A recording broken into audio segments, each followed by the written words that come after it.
Hi all, നമ്മളിനി discuss ചെയ്യാൻ പോകുന്നത് മറ്റൊരു മാത്ത് ദി ഫോളോയിങ് ആണ്. ഒരു പ്രീവിയസ് ഇയർ ക്വസ്റ്റ്യൻ ആണ്. തിയറി ബേസ് ഓഫ് അക്കൗണ്ടിങ് എന്ന ചാപ്റ്ററിൽ നിന്ന് നമുക്ക് റെഗുലറായിട്ട് ചോദിക്കുന്ന ഒരു ക്വസ്റ്റ്യൻ ആണെന്ത് ഈ മാച്ച് ദി ഫോളോയിങ്. ഇപ്പോൾ ഇതിനകത്ത് 2022 ഇംപ്രൂവ്മെൻറ്റ് എക്സാമിനാണ് ഈ ചോദ്യം വന്നിട്ടുള്ളത്. ഇതേപോലെയുള്ള ക്വസ്റ്റ്യൻസ് വരാറുണ്ട്. അവിടെ നമുക്ക് കൺസെപ്റ്റുകൾ മാറാറുണ്ട്. കൺസെപ്റ്റ്സ് മാത്രമേ അങ്ങോട്ടും ഇങ്ങോട്ടും മാറാറുള്ളൂ. സോ ഉറപ്പായിട്ട് നമുക്ക് ഈ ചാപ്റ്ററിന് എന്ത് ചെയ്യാം, ഇങ്ങനെ ഒരു ക്വസ്റ്റ്യൻ എക്സ്പെക്റ്റ് ചെയ്യാവുന്നതാണ്. അതുകൊണ്ട് എല്ലാ കൺസെപ്റ്റുകളും അതിൻ്റെ മീനിങ് പ്രോപ്പറായിട്ട് മനസ്സിലാക്കി വെച്ചാൽ നമുക്ക് ഫുൾ മാർക്ക് സ്കോർ ചെയ്യാം. ഇത് 4 മാർക്കിന് ചോദിച്ചിട്ടുള്ള ഒരു ക്വസ്റ്റ്യനാണ്. 4 മാർക്കിന് ചോദിച്ചൊരു ക്വസ്റ്റ്യനാണ്. ഓക്കെ, അപ്പോൾ നമുക്കിത് വർക്കൗട്ട് ചെയ്ത് നോക്കാം. നമുക്ക് ആദ്യം പാർട്ട് എയിലെ എക്സ്പ്ലനേഷൻസ് നോക്കാനുണ്ട്. പാർട്ട് ബിയിൽ കൺസെപ്റ്റ്സിൻ്റെ പേരും കൊടുത്തിട്ടുണ്ട്. നമുക്കത് മാച്ച് ചെയ്യണം. ഓക്കെ, സോ പാർട്ട് എയിൽ ഒന്നാമത്തെ explanation, closing stock is valued at cost price or market price whichever is less. എപ്പോഴും നമ്മൾ സ്റ്റോക്കിനെ വാല്യൂ ചെയ്യുന്ന സമയത്ത് ഏതാണോ ചെറിയ വില, കോസ്റ്റ് പ്രൈസ് ആണോ ചെറിയ വില അതോ മാർക്കറ്റിലെ വിലയാണോ ചെറുത്, ആ ചെറിയ വാല്യൂവിലാണ് നമ്മൾ എപ്പോഴും റെക്കോർഡ് ചെയ്ത് വെക്കാറുള്ളത്. നമ്മളെപ്പോഴും ലീസ്റ്റ് കോസ്റ്റിലേക്കാണ് നമ്മൾ എപ്പോഴും റെക്കോർഡ് ചെയ്ത് വെക്കാറുള്ളത്. ഓക്കെ, ദെൻ അത് ഏത് കൺസെപ്റ്റ് പ്രകാരമാണെന്നാണ് നമ്മൾ നോക്കേണ്ടത്. Then every transaction has 2 aspects. വളരെ സിമ്പിളായിട്ടുള്ളൊരു കൺസെപ്റ്റാണ്.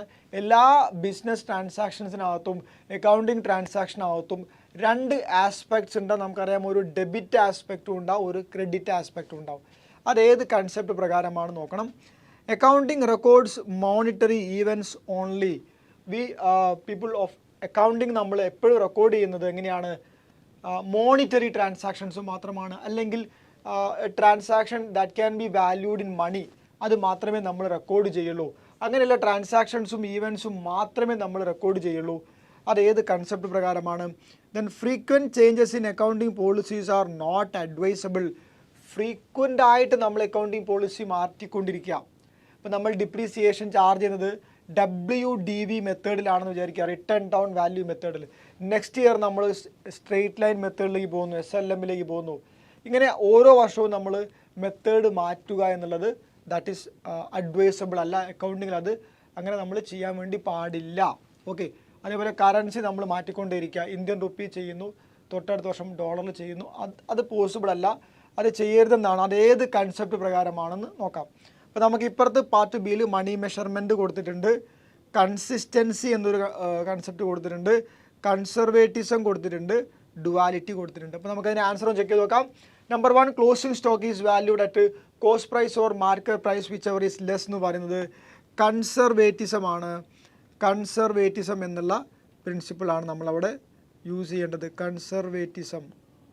ഓക്കെ, കൺസർവേറ്റിസം അല്ലെങ്കിൽ പ്രൂഡൻസ് എന്ന് പറയും. ഫ്യൂച്ചർ ലോസ് സെറ്റ് അസൈഡ് ചെയ്യുക. ഫ്യൂച്ചർ ലോസ് നമ്മൾ സെറ്റ് അസൈഡ് ചെയ്ത് വെക്കാമെന്നാണ്. അതായത് നമ്മളെപ്പോഴും ലോസിനെ മുൻകൂട്ടി കാണണം. ആ ഒരു പ്രിക്കോഷൻ്റെ ഭാഗമായിട്ടാണ് നമ്മളെപ്പോഴും കോസ്റ്റ് പ്രൈസോ മാർക്കറ്റ് പ്രൈസോ ഏതാണോ ചെറിയ വിലയിൽ നമ്മളെപ്പോഴും റെക്കോർഡ് ചെയ്ത് വെക്കുന്നത്, ഏറ്റവും ലീസ്റ്റ് പ്രൈസ് നമ്മളെപ്പോഴും റെക്കോർഡ് ചെയ്ത് വെക്കുന്നത് കൺസർവേറ്റിസം എന്നുള്ള പ്രിൻസിപ്പിൾ പ്രകാരമാണ്. ദെൻ ഇതിന് മറ്റൊരു എക്സാമ്പിളാണെന്ത്, creating provision for bad and doubtful debt. Bad and doubtful ഡെറ്റിന് പ്രൊവിഷൻ വെക്കുന്നത് ഇതാണ് കൺസർവേറ്റിസം എന്ന പ്രിൻസിപ്പിൾ പ്രകാരമാണ്. അപ്പോൾ നമുക്കിവിടെ കൺസർവേറ്റിസം ആണ് കൊടുക്കേണ്ടത്. ഒന്നാമത്തതിൻ്റെ ആൻസർ കൺസർവേറ്റിസം ആണ് നമ്മൾ കൊടുക്കേണ്ടത്. രണ്ടാമത്തത്, എവറി ട്രാൻസാക്ഷൻ ഹാസ് 2 ആസ്പെക്ട്സ്. എല്ലാ ട്രാൻസാക്ഷൻസിനും 2 ആസ്പെക്റ്റ് ഉണ്ടാവും. ദാറ്റ് ഈസ് ഡുവാലിറ്റി പ്രിൻസിപ്പിളാണ്. ഡുവാലിറ്റി പ്രിൻസിപ്പിളാണ് നമ്മൾ കൊടുക്കേണ്ടത്. ഇവിടെ 4ാമത്തെ പോയിൻ്റായിട്ട് ഡുവാലിറ്റി ഉണ്ട്. അത് നമ്മൾ മാച്ച് ചെയ്ത് വെക്കുക. 2ാമത്തെ പോയിൻറ്റുമായിട്ട് മാച്ച് ചെയ്യുക. For every transaction there are 2 aspects, debit and credit according to duality concept. Then accounting records monetary events only. ആ മോണിറ്ററി ഇവൻറ്റ്സ് മാത്രമേ നമ്മൾ റെക്കോർഡ് ചെയ്യാറുള്ളൂ. പോയിന്റ് നമ്പർ 1 ആണ് മാച്ച് ചെയ്യേണ്ടത്. Money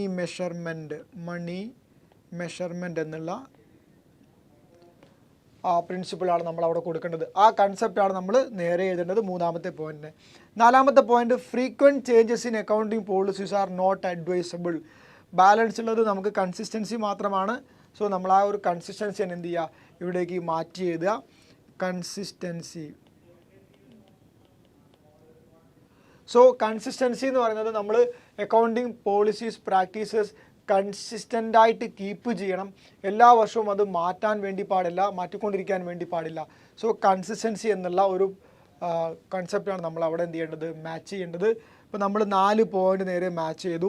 so much the following ചെയ്യുന്ന സമയത്ത് നിങ്ങൾ ടേബിൾ വരച്ചതിന് എന്ത് ചെയ്യുക, അത് പ്രോപ്പറായിട്ട് എഴുതുക. സോ തിയറി ബേസ് ഓഫ് അക്കൗണ്ടിങ്ങിലുള്ള എല്ലാ കൺസെപ്റ്റുകളും പ്രിൻസിപ്പിൾസും കൃത്യമായിട്ട് അതിൻ്റെ മീനിങ് മനസ്സിലാക്കി വെക്കുക. നമുക്ക് ഇതേപോലെയുള്ള ക്വസ്റ്റ്യൻ എന്തായാലും ഉറപ്പായിട്ടും എക്സ്പെക്റ്റ് ചെയ്യാം.